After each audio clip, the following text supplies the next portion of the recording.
Massacre on Wall Street did a lot more than shake up political fortunes. It taught an entire class, a generation, that on the stock exchange, it is no fairy tale when the bull turns into a bear. Charles Osgood reports. For the young and upwardly mobile, the 5-year bull market brought more success than some of them could handle. The music was fast and heady, and they thought it would never stop. But then the other day, it did stop, at least for a while. And there was this sinking feeling, this sudden realization that the stock market was downwardly mobile, and so were they. I think we were living on a blind faith that somehow this would not happen. It did happen, and I don't think, and the repercussions of it right now, it's too early to tell just how it will affect those involved.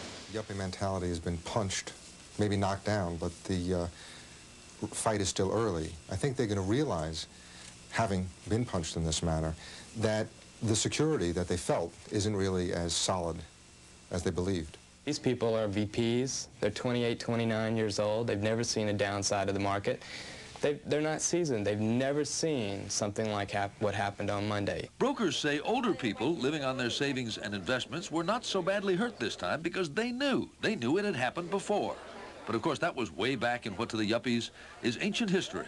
There's no way they can handle a real collapse of the economy comparable to anything that we had in the 30s, because their lifestyle has been totally different.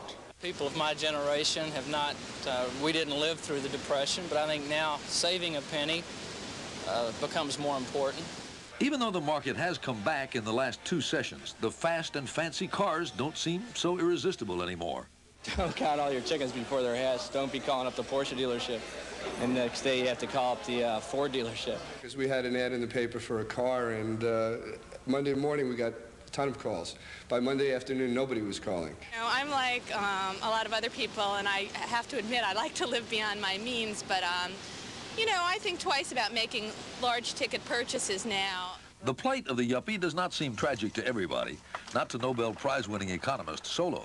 Sweet are the uses of adversity, and one of the things it might do is make engineers out of yuppies. And not to New York broker Max Keiser. But the idea of a yuppie, you know, money without stopping, that's not the case anymore. And personally, I'm glad to see it. I'm sick of yuppies.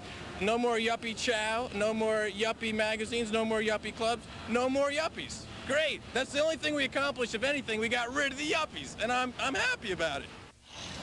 For lots of fast-living young people, Monday's stock market jolt was like a sudden heart attack.